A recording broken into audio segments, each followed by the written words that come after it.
There is one thing about the movie Heretic that no one seems to be talking about.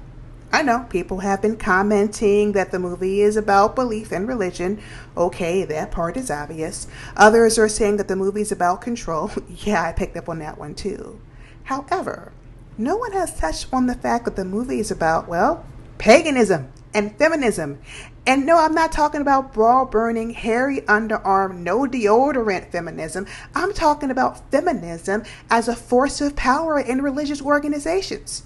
If you were to study the big three religions in the Western world, you would easily see that there isn't a lot of female representation.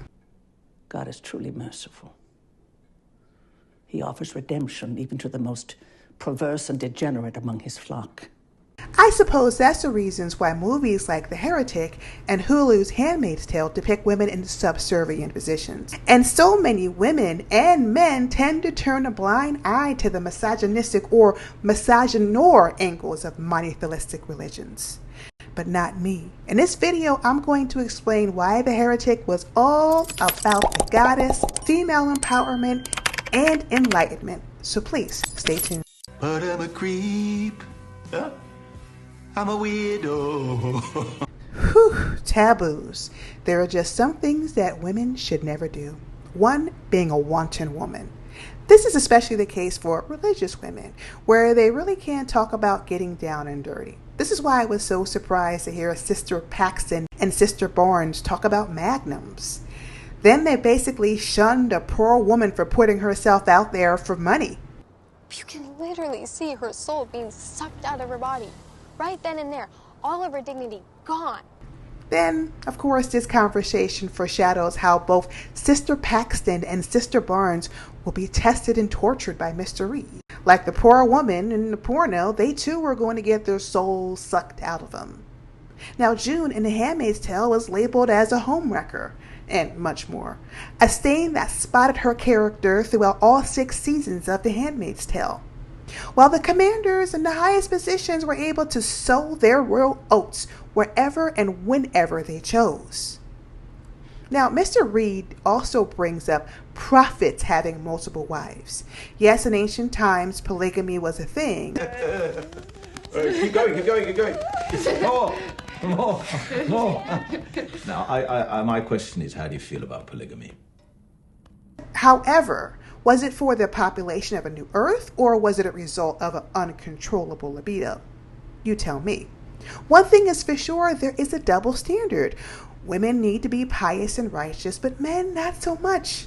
The mean girls in the movie Heretic pulled a nasty prank on Sister Paxton. Is it true? Is what true? Do you wear magic underwear? What? And they did this to kind of show her that she too was being pimped out for followers and money. Which brings me to my next point. We all know that absolute power corrupts absolutely. We saw this in The Handmaid's Tale when the commanders took advantage of their handmaids and even their wives. We also see it in movies like The Heretic, where 2 beautiful young girls are going to people's homes unsupervised. Worse, they had to brave the elements, lugging their bikes up and down tall flights of stairs, approaching strangers on the streets, and being looked at like they were crazy. Watching these scenes made me wonder, why weren't they given a car? Maybe the church, much like Mr. Reed, was trying to get them to be as uncomfortable as possible. After all, Mr. Reed did keep women freezing and caged in the bottom of his basement. And handmaids were forbidden to read, write, or have any positions of power. Yet they were told to smile and look pretty. The commanders understood that beautiful women were needed just as badly as skilled soldiers. They needed them to work the front lines so that their allies would be bewitched by their charm and fertility. And the ones that weren't so pretty, they were benched. Please remove the damaged ones. Sister Paxton and Sister Barnes were charged to spread the word, because not many men could resist them. I know, they weren't supposed to enter a home without a female being present. However, as we've seen in The Handmaid's Tale, females can be just as vicious and vindictive as men. And these women as missionaries were still putting their trust into a stranger, whether it be a female or a male. Now, I believe that these women knew that they could influence Mr. Reed and other men, not just with the word of God, but with their youthfulness, charm, and beauty. How missionaries are really just salespeople for an organization. The product you're selling is an idea. You knock on my door and you sell. Maybe I buy, maybe I don't buy. Those are the rules of engagement when I invite you into my house. I also believe that the church knew this as well. They threw them out to the wolves with nothing but a flimsy pamphlet and a secret agenda. Now. You could argue that the girls ignored their own rules and they put their own lives on the line simply because they were trying to get converts. In short, they wanted to close the sale. I've only converted like 8 or 9 people. 8 or 9? Balls. Or you could argue that much like the Handmaids, they didn't have much of a choice. Indoctrination is a real thing. It starts very early in life, and many people don't realize that they've been brainwashed until, well, it's too late. Or did you go on believing something that you know is not true just to give you comfort because you were afraid of what it might mean if it was all a lie? It's crazy how we make decisions based on other people's beliefs and their decisions. However, I believe that there is a deeper meaning behind all of this. Both Sister Paxton and Sister Barnes were being tested. They had to enter Mr. Reed's house of horrors to truly understand their faith and religion. In short, they had to take the journey from indoctrination to enlightenment. If revelation by God is filtered through man, and man is flawed and man sins and man lies, then how do we know any of it's true? We know it's true because of how it makes us feel. Bingo!